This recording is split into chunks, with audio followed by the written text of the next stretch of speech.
Estamos no dia 25 de julho de 1965. Milhares e milhares de peregrinos dos mais remotos lugares vêm a Santiago de Compostela. Usando o privilégio concedido pelo Papa Calixto II, a cidade celebra o Ano Santo Compostelano.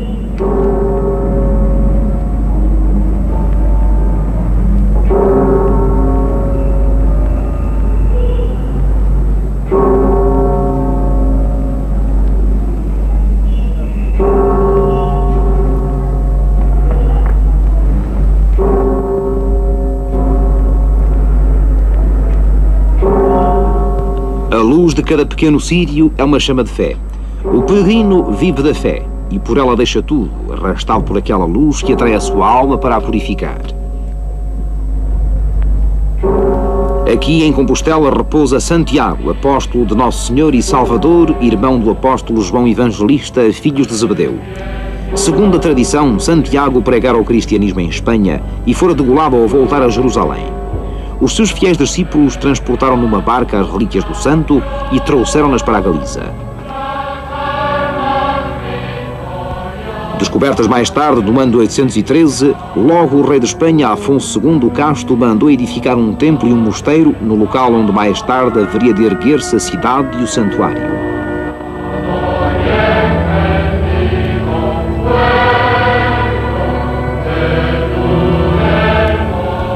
Aos primeiros alvores do século IX, os peregrinos começaram a chegar a Compostela idos de todas as partes do mundo.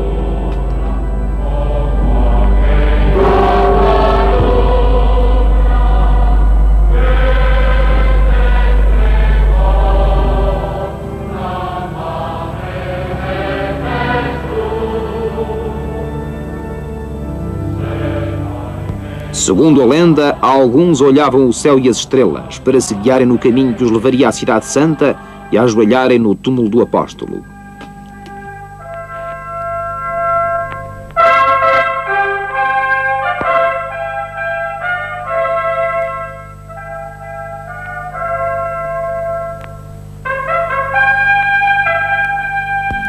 E os peregrinos, atravessando os mares e os rios, ou arrastando-se longamente por terra, convergiam para Compostela. Agora, tal como há 12 séculos, iremos percorrer os caminhos portugueses que conduziam a Santiago.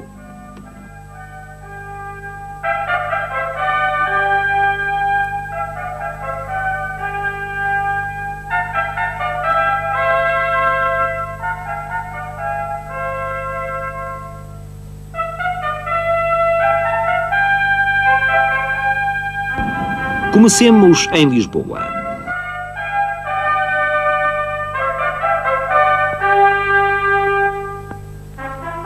Na Sé, os peregrinos rezavam antes de partir. Recebiam o bordão e a sacola benta, que significavam o jejum, a pobreza e a mortificação da carne, na penosa caminhada que iam iniciar.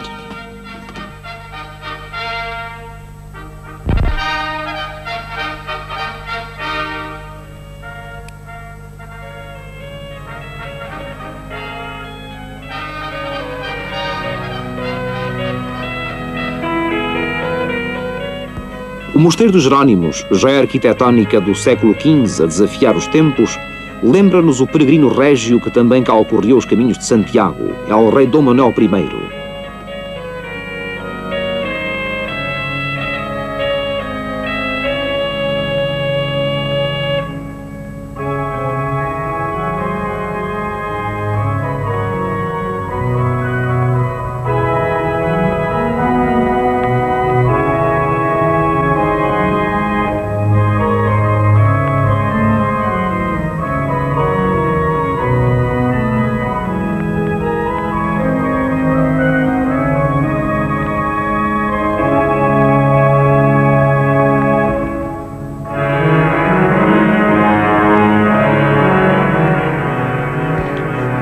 Apesar dos perigos e dificuldades da jornada e do medo dos salteadores, os peregrinos caminhavam apoiados principalmente na fé que havia de conduzi-los ao túmulo de Santiago.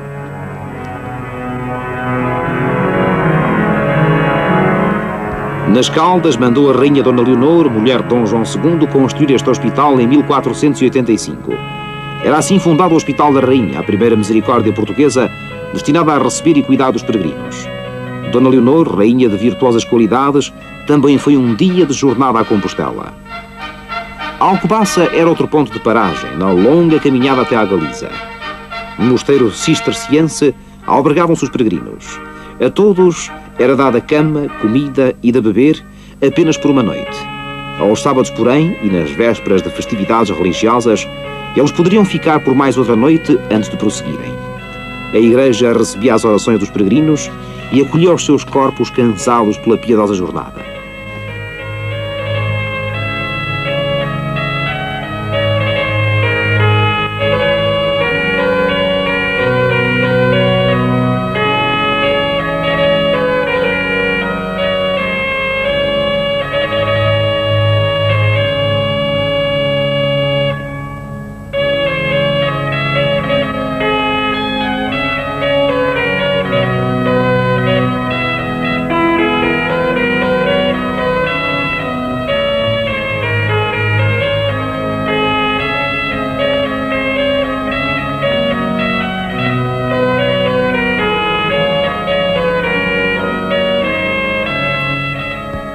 Chegava-se a Coimbra. Diante de cada altar, ouvia-se apenas o murmúrio da oração.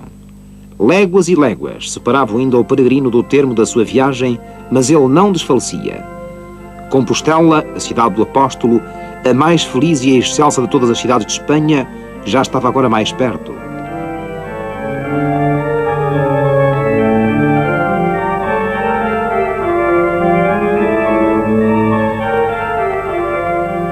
Recordemos a piedosa esposa de Dom Denis. Antes que se cumprisse um ano sobre a morte do rei, a rainha Santa Isabel passou por Coimbra a caminho de Compostela no ano de 1385.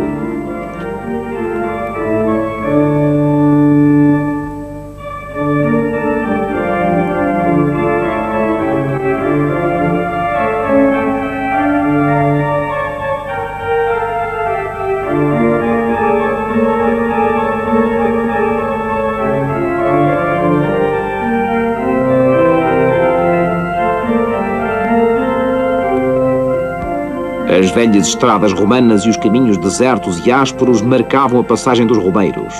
Uma fé intensa amparava então os seus passos. Sempre mais para o norte, os peregrinos procuravam chegar ao porto antes que ao anoitecer lhes fechasse as portas e pontes levadiças que guardavam a entrada das cidades.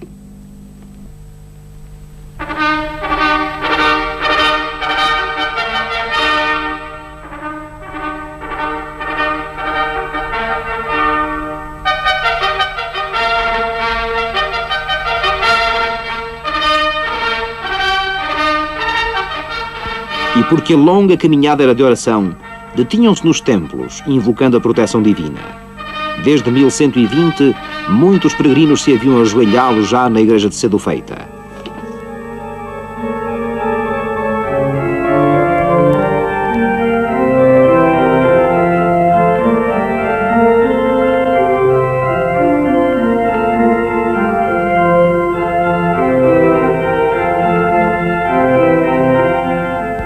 À saída do porto, o mosteiro de Lessa do Balio, pertença da Ordem dos Templários, constituía outro ponto obrigatório de descanso.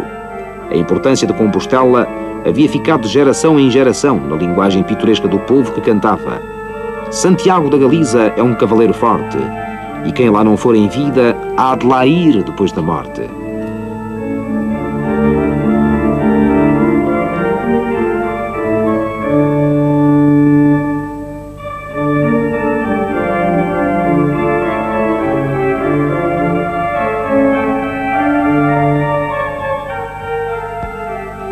Vila do Conde, mais ao norte e junto ao mar, deve a sua igreja matriz a um romeiro que ia de passagem para Santiago de Compostela. El Rei Dom Manuel I, o Venturoso, quando aqui passou em 12 de outubro de 1502, autorizou por carta régia a sua construção.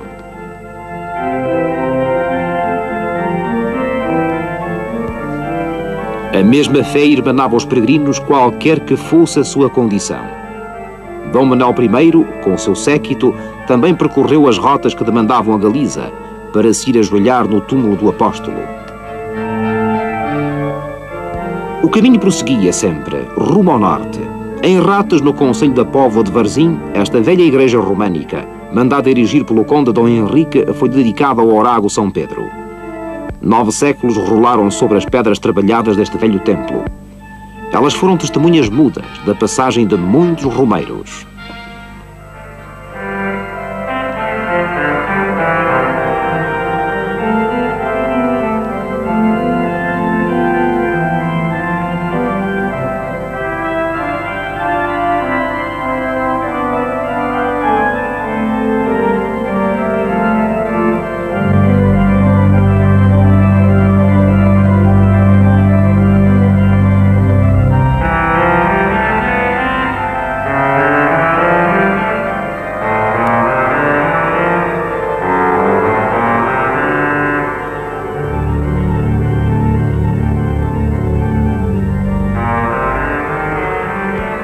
As estradas romanas por onde se dirigiu na piedosa jornada sucediam-se aos rios. As barcas levavam os peregrinos de uma margem à outra.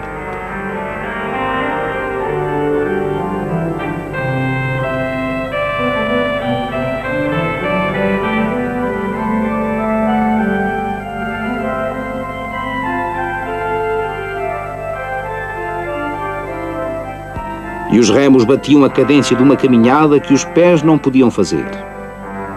Eis o castelo do Neiva, sobranceiro ao rio. Aqui, indo de romagem a Compostela, pernoitou o santo condestável Dom Nuno Álvares Pereira. O herói de Aljubarrota seguiu o mesmo caminho que durante séculos continuaria a levar uma multidão de fiéis até ao sepulcro de Santiago.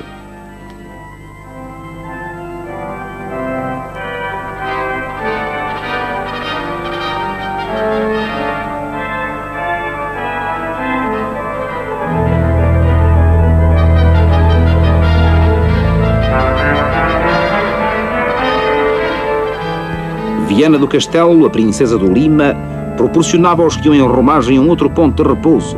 Ao hospital velho da cidade, os peregrinos iam curar as chagas que a caminhada lhes produzia, feridas humanas que não chegavam para deter a intensa chama de fé que os levava à Compostela.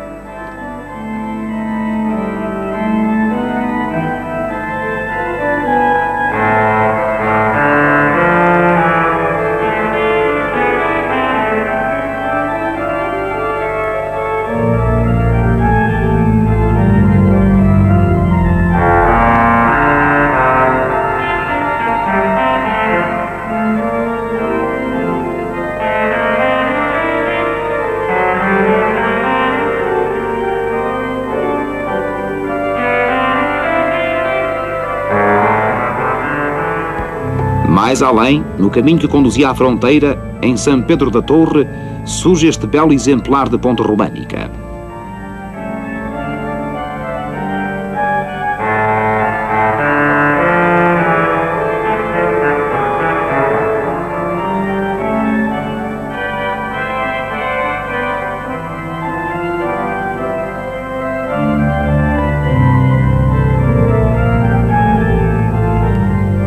Este marco miliário atribuído a Cláudio César assinalava a entrada de Valença. Na vila fronteiriça debruçada no rio, os peregrinos descansavam nas lojas, verdadeiros e desconfortáveis buracos abertos nas rochas. Aí ficavam a noite inteira, retemperando forças até que os alvores do dia viessem substituir o luzeiro cintilante das estrelas da noite.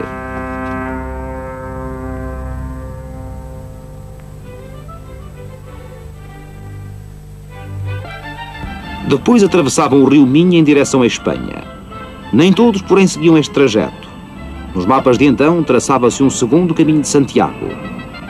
Partia de Guimarães. Dos muitos padrões históricos que marcam o desenvolvimento do burgo vimaranense, destaquemos o imponente castelo, e o majestoso Templo da Colegiada, rico de tradições litúrgicas e artísticas. Da velha cidade que viu nascer Portugal, saiu então muitos peregrinos a caminho de Braga.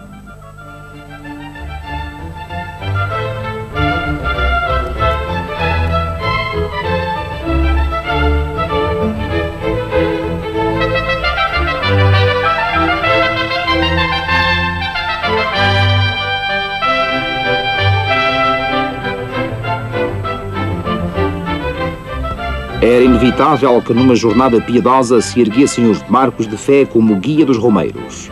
Eis a sé de Braga.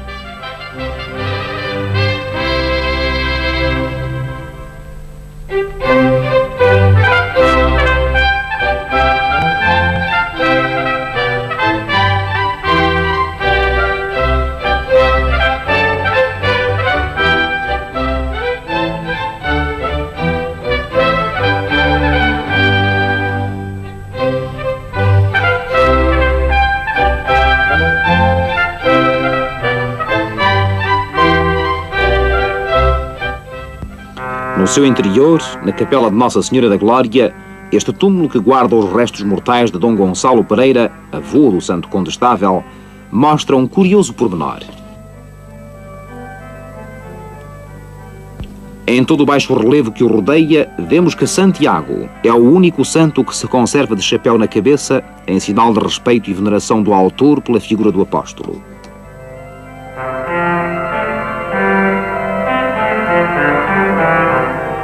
Este caminho, muito embora seguindo para o norte, desviava-se do litoral. Ásperas serranias definiam agora as características dominantes da paisagem. E os peregrinos alcançavam Bravães, sempre no caminho da Espanha. Em Bravães, desafiando os séculos, ficou-nos esta igreja considerada um dos melhores exemplares do românico português.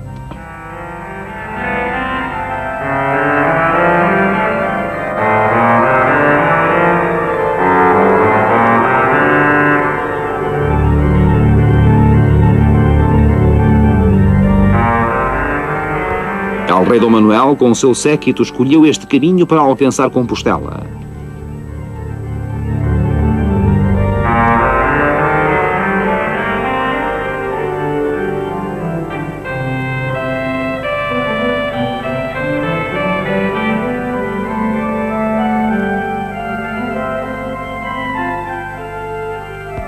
O perfil gracioso desta velha ponte, a cruzar o rio em delicados arcos, assinala a chegada à ponte da barca.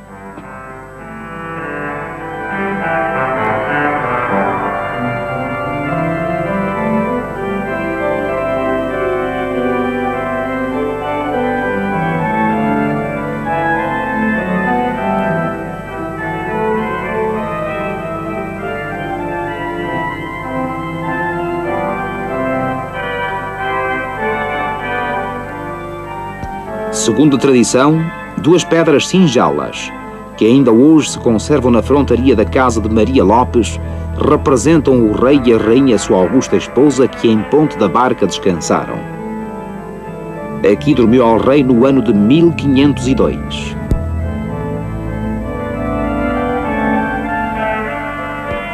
Mas a rota prossegue por entre montes e paisagem agrestas. Mais além, o mosteiro do Irmelo, fundado pelos religiosos beneditinos, acolhia todos os que iam de romagem a Compostela. Os caminhos de Santiago animavam-se de uma extensa luz, de uma intensa luz, com os mártires peregrinos caminhando sempre, descansando apenas quando as forças os abandonavam.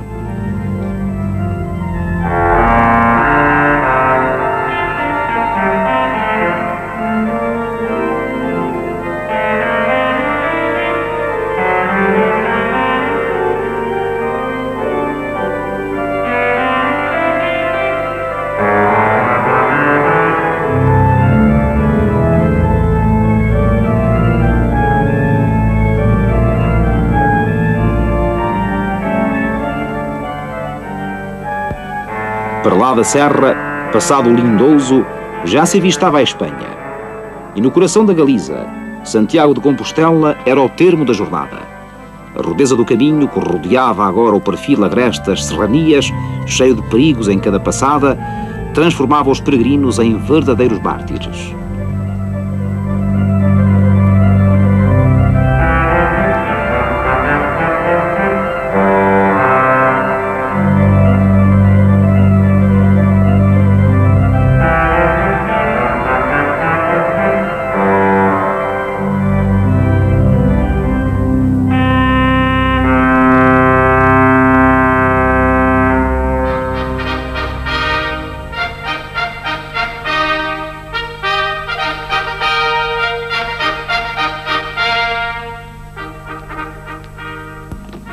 Braga era o ponto de partida do terceiro caminho português.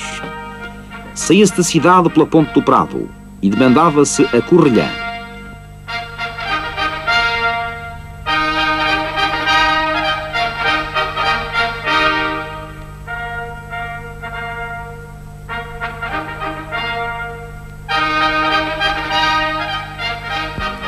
A capela de São Frutuoso, confessor e pontífice bracarense, a quem se atribuíam muitos milagres, era local de fervorosa oração. Ligado a este templo e ao caminho da Correlhã, ficou um facto que a história registra como o Pio Latrocínio: o transporte para a Espanha por Dom Diogo Gelmírez, bispo de Compostela, das relíquias de São Frutuoso, o bispo bracarense venerado por minhotos e galegos.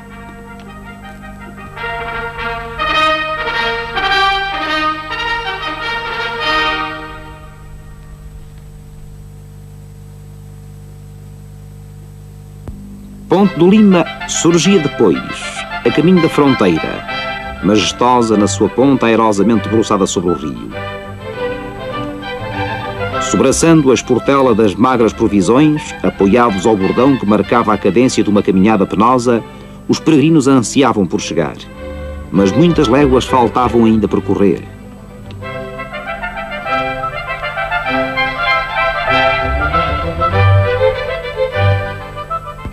Passos lentos e arrastados pelo sofrimento e pelo cansaço de muitos dias de jornada, deixavam sobre estas pedras a marca do peregrino. Mas eles sabiam que haviam de chegar a Compostela, que lhes oferecia lá ao longe o aroma das suas lendas e dos seus milagres.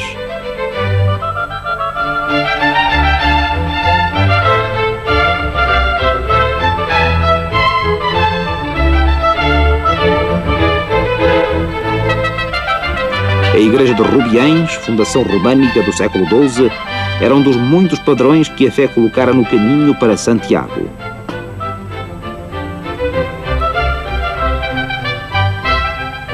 Chegava-se a Valença. Depois, atravessava-se o rio Minho para a margem espanhola em direção a Tui.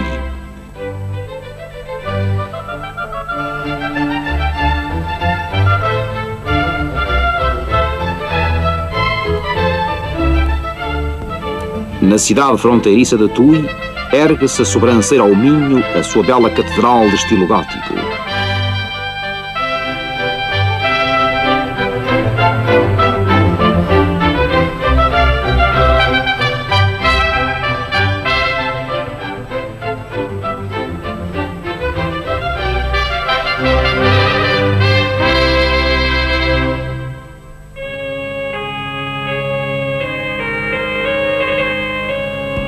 A partir de Tui, os peregrinos eram acompanhados pelos Cavaleiros de Santiago. Ordem religiosa, milícia de heróis e santos, a Ordem dos Cavaleiros de Santiago fora fundada para proteger dos salteadores e dos perigos todos aqueles que se dirigiam ao sepulcro do apóstolo.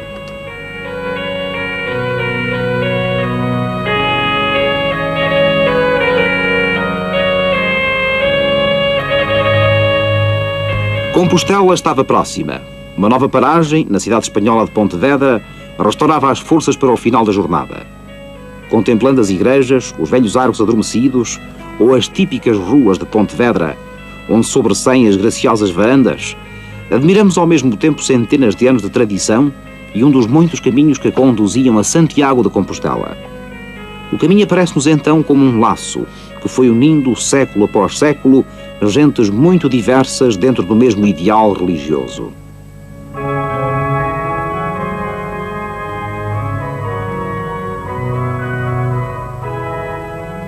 Para trás ficava um caminho de penitência marcado pelo sofrimento.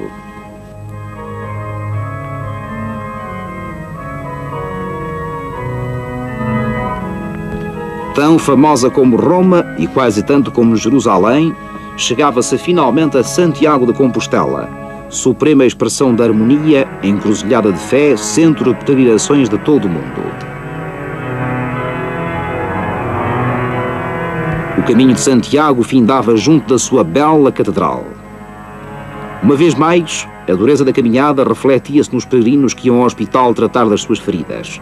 Na catedral faziam as suas refeições e descansavam abrigados do frio, ou recolhiam-se na oração e na vigília noturna, enquanto o turíbulo, gigantesco bota-fumeiro agitado pela força de 8 homens, enchia de um aroma penetrante todo o templo. Hoje como ontem, milhares de peregrinos de todo o mundo chegam à Espanha e encaminham os seus passos para a Catedral de Compostela. O seu pórtico da glória constitui a mais notável criação da escultura europeia do século XII. Realizado por mestre Mateu, este maravilhoso pórtico, que se distingue pela sua extraordinária força expressiva e pelo excepcional realismo das suas imagens, levou 22 anos a construir. Ano após ano, século atrás de século, produzia-se ao calor da fé um enriquecimento das formas artísticas e realizava-se o enlace da grande Espanha com toda a Europa.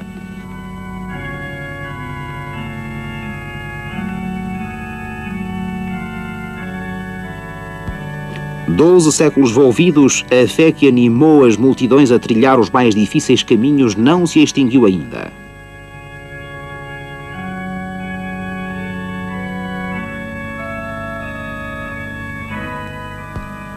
Compostela conserva nos nossos dias o aspecto de uma cidade medieval, sem deixar de nos mostrar a sua beleza do moderno, românico e barroco.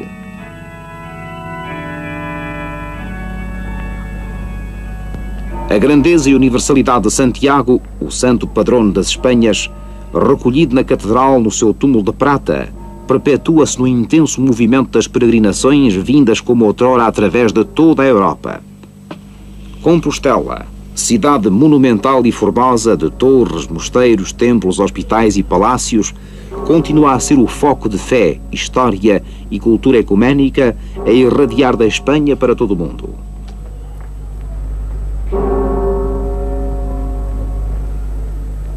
O sentido da intensa religiosidade que encaminha os peregrinos para Compostela é o mesmo de sempre, vivo e morredouro.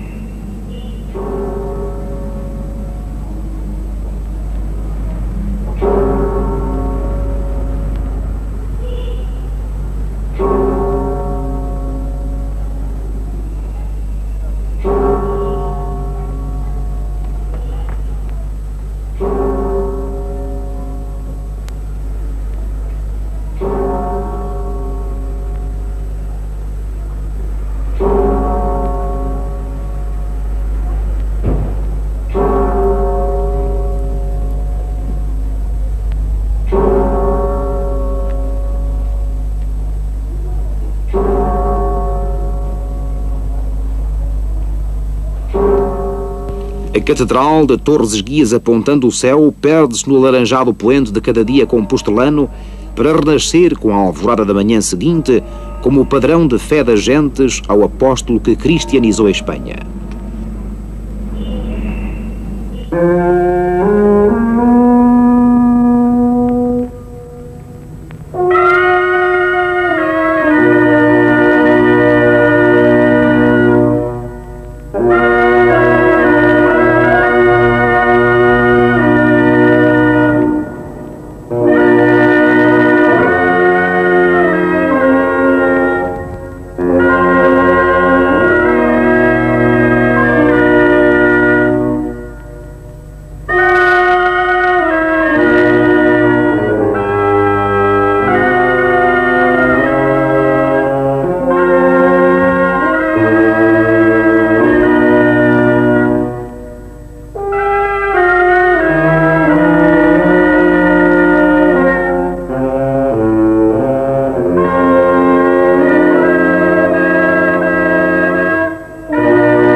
Os seus fiéis discípulos transportaram numa barca as relíquias do santo e trouxeram-nas para a Galiza. Descobertas mais tarde, no ano de 813, logo o rei de Espanha, Afonso II o Casto, mandou edificar um templo e um mosteiro no local onde mais tarde haveria de erguer-se a cidade e o santuário.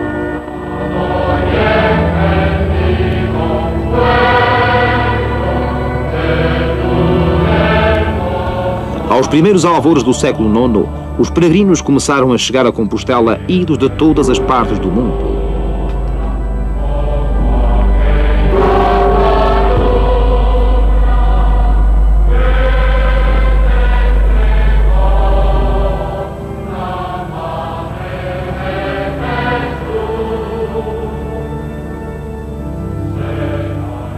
Segundo a lenda, alguns olhavam o céu e as estrelas para se guiarem no caminho que os levaria à Cidade Santa e a ajoelharem no túmulo do apóstolo.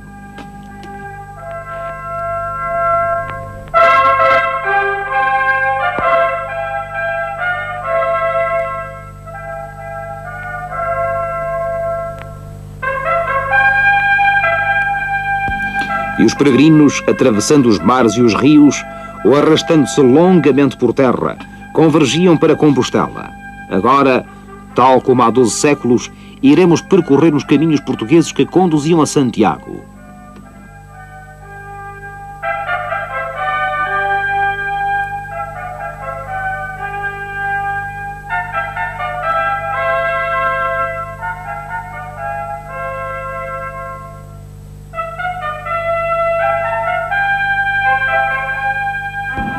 Comecemos em Lisboa.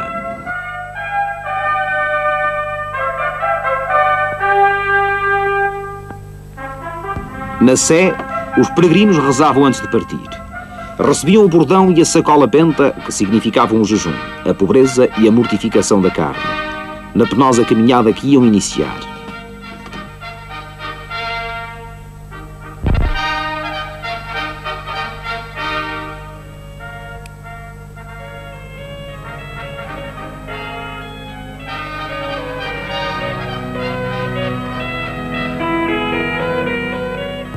O Mosteiro dos Jerónimos, joia arquitetónica do século XV a desafiar os tempos, lembra-nos o peregrino régio que também cá ocorreu os caminhos de Santiago, é o rei Dom Manuel I.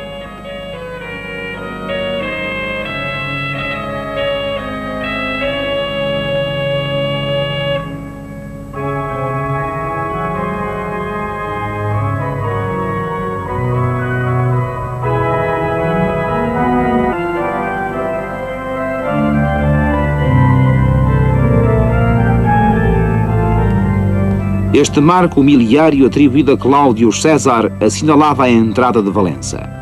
Na vila fronteiriça debruçada no rio, os peregrinos descansavam nas lojas, verdadeiros e desconfortáveis buracos abertos nas rochas.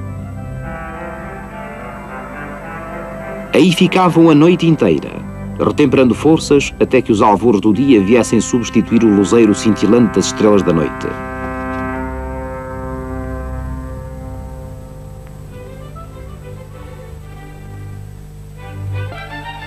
Depois atravessavam o rio Minho em direção à Espanha. Nem todos, porém, seguiam este trajeto. Nos mapas de então, traçava-se um segundo caminho de Santiago. Partia de Guimarães. Dos muitos padrões históricos que marcam o desenvolvimento do burgo vimaranense, destaquemos o imponente castelo e o majestoso templo da Colegiada, rico de tradições litúrgicas e artísticas. Da velha cidade que viu nascer Portugal, saíam então muitos peregrinos a caminho de Braga.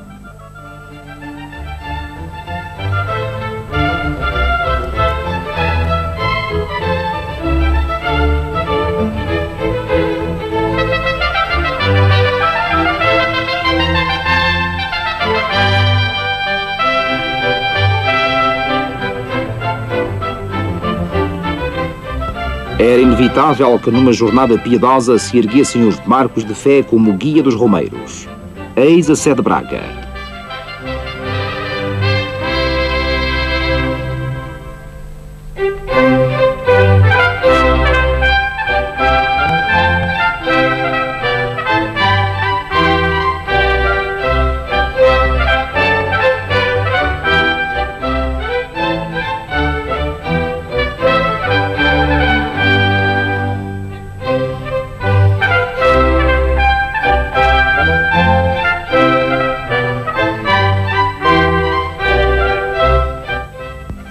No seu interior, na capela de Nossa Senhora da Glória, este túmulo que guarda os restos mortais de Dom Gonçalo Pereira, avô do Santo Condestável, mostra um curioso pormenor.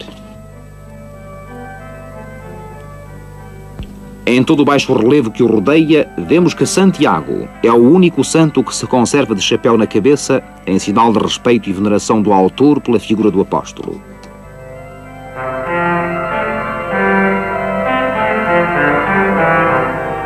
Este caminho, muito embora seguindo para o norte, desviava-se do litoral. Ásperas serranias definiam agora as características dominantes da paisagem. E os peregrinos...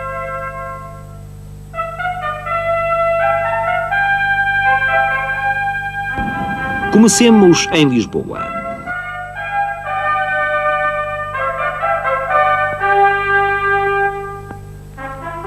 Na Sé, os peregrinos rezavam antes de partir.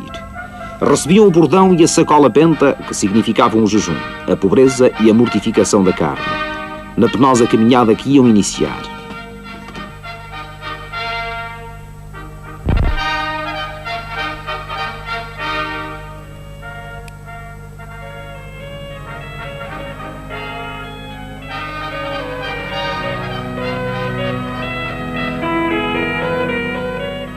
O Mosteiro dos Jerónimos, joia arquitetónica do século XV a desafiar os tempos, lembra-nos o peregrino régio que também cá ocorreu os caminhos de Santiago, é o rei Dom Manuel I.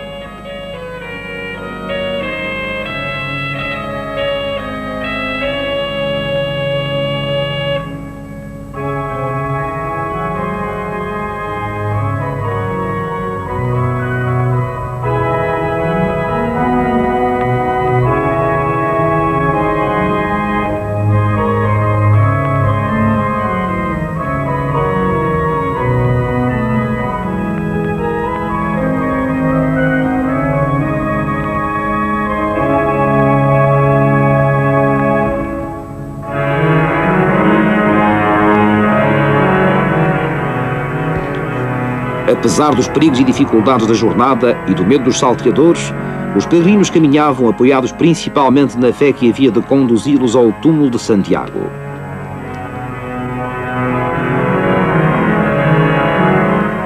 Nas Caldas mandou a rainha Dona Leonor, mulher de Dom João II, construir este hospital em 1485. Era assim fundado o Hospital da Rainha, a primeira misericórdia portuguesa, destinada a receber e cuidar dos peregrinos. Dona Leonor, rainha de virtuosas qualidades, também foi um dia de jornada a Compostela. Alcobaça era outro ponto de paragem, na longa caminhada até à Galiza. No mosteiro cisterciense albergavam-se os peregrinos. A todos era dada cama, comida e de beber apenas por uma noite.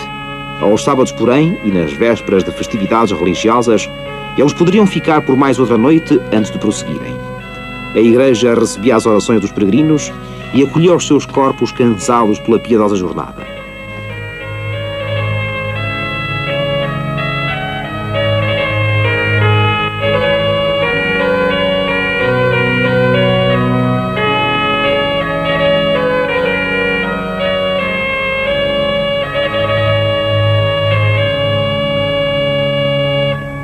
Tiago da Galiza é um cavaleiro forte, e quem lá não for em vida há de lá ir depois da morte.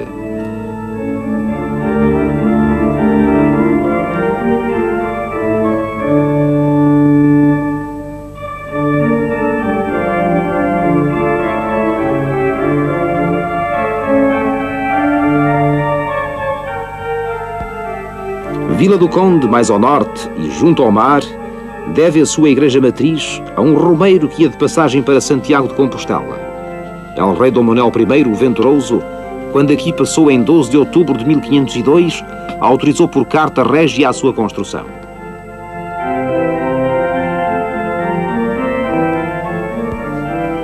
A mesma fé irmanava os peregrinos, qualquer que fosse a sua condição. Dom Manuel I, com o seu séquito, também percorreu as rotas que demandavam a Galiza, para se ir ajoelhar no túmulo do apóstolo. O caminho prosseguia sempre, rumo ao norte. Em Ratas, no concelho da Póvoa de Varzim, esta velha igreja românica, mandada erigir pelo conde Dom Henrique, foi dedicada ao Orago São Pedro. 9 séculos rolaram sobre as pedras trabalhadas deste velho templo. Elas foram testemunhas mudas da passagem de muitos romeiros.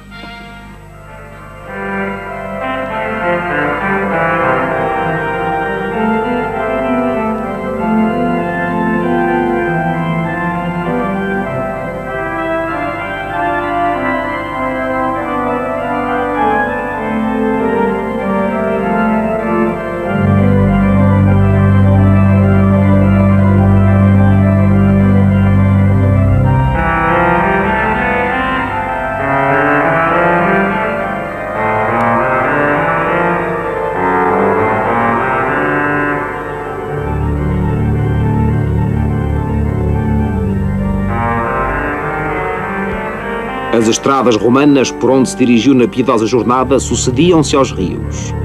As barcas levavam os peregrinos de uma margem à outra.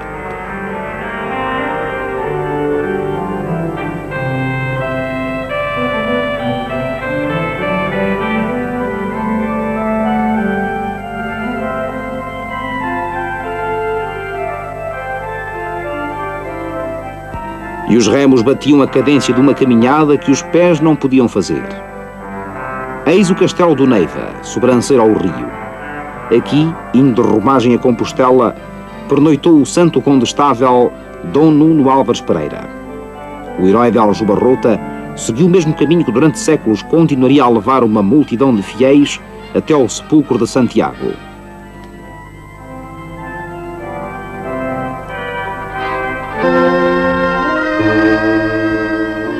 Estamos no dia 25 de julho de 1965.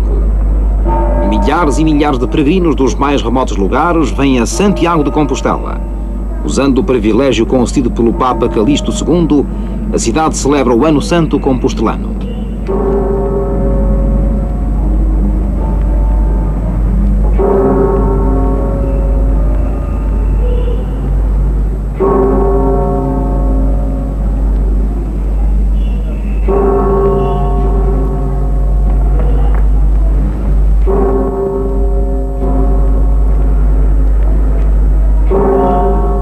A luz de cada pequeno círio é uma chama de fé.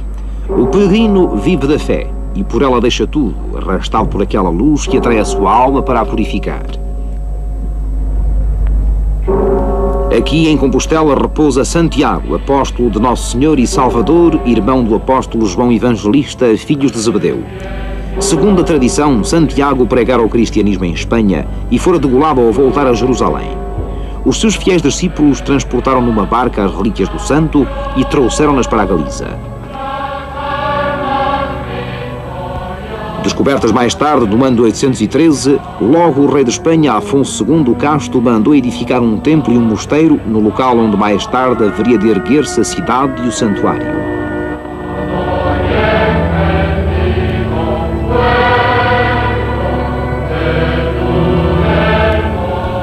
Aos primeiros alvores do século IX, os peregrinos começaram a chegar a Compostela idos de todas as partes do mundo.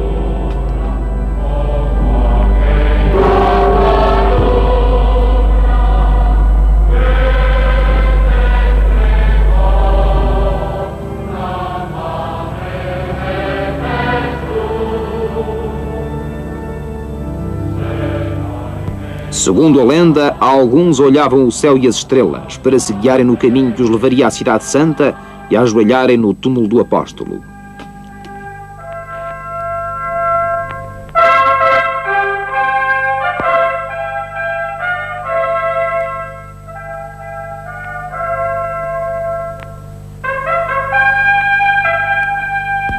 E os peregrinos, atravessando os mares e os rios, ou arrastando-se longamente por terra, convergiam para Compostela. Agora, tal como há 12 séculos, iremos percorrer os caminhos portugueses que conduziam a Santiago.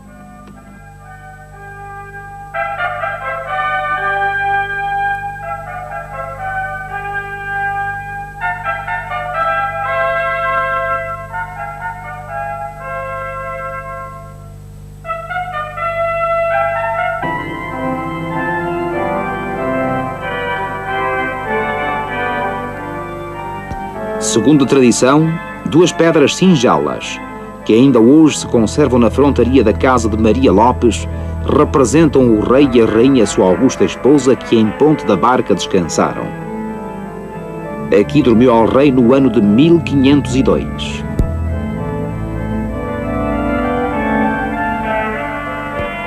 Mas a rota prossegue por entre montes e paisagem agrestas. Mais além, o Mosteiro do Irmelo, fundado pelos religiosos beneditinos, acolhia todos os que iam de romagem a Compostela.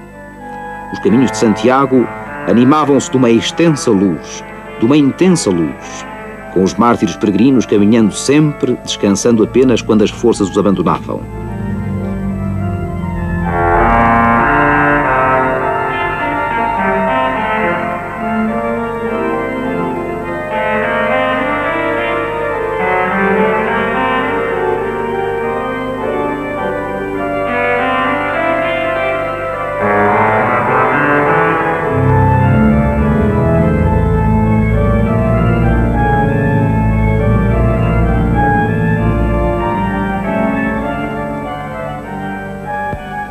Para lá da serra, passado o Lindoso, já se avistava a Espanha.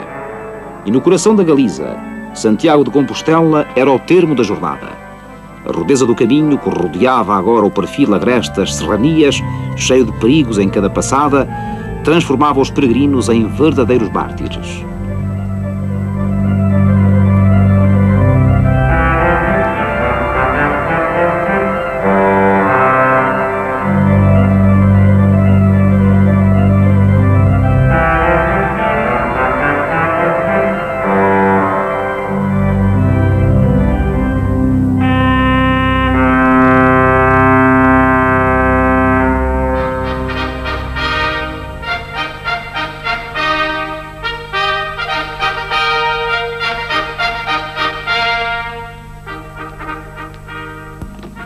Braga era o ponto de partida do terceiro caminho português.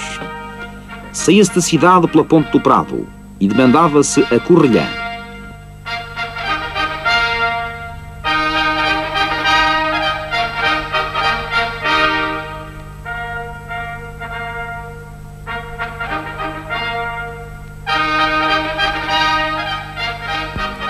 A capela de São Frutuoso, confessor e pontífice bracarense, a quem se atribuíam muitos milagres, era local de fervorosa oração.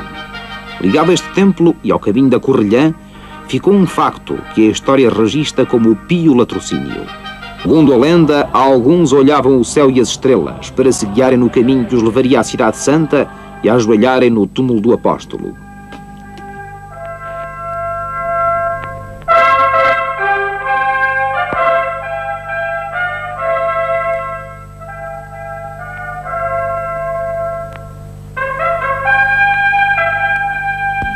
E os peregrinos, atravessando os mares e os rios, ou arrastando-se longamente por terra, convergiam para Compostela. Agora, tal como há 12 séculos, iremos percorrer os caminhos portugueses que conduziam a Santiago.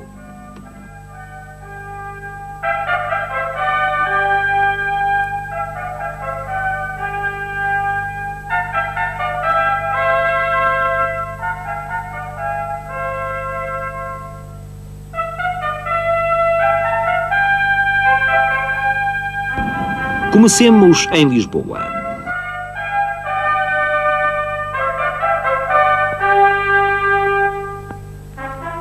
Na Sé, os peregrinos rezavam antes de partir.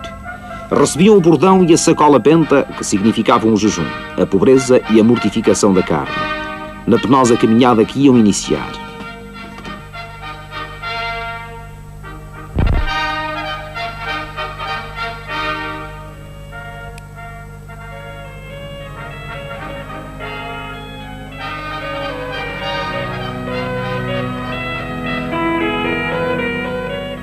O Mosteiro dos Jerónimos, joia arquitetónica do século XV a desafiar os tempos, lembra-nos o peregrino régio que também cá ocorreu os caminhos de Santiago, é o rei Dom Manuel I.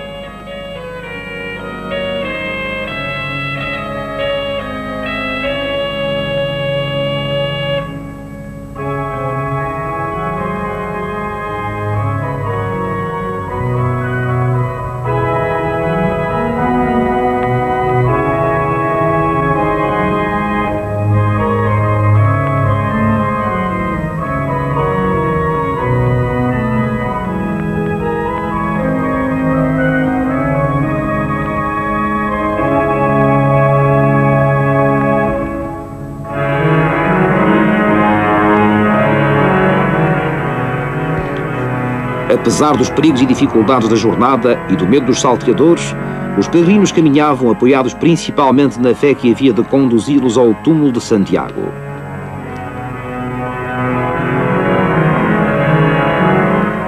Nas Caldas mandou a rainha Dona Leonor, mulher de Dom João II, construir este hospital em 1485. Era assim fundado o Hospital da Rainha, a primeira misericórdia portuguesa, destinada a receber e cuidar dos peregrinos. Dona Leonor, rainha de virtuosas qualidades,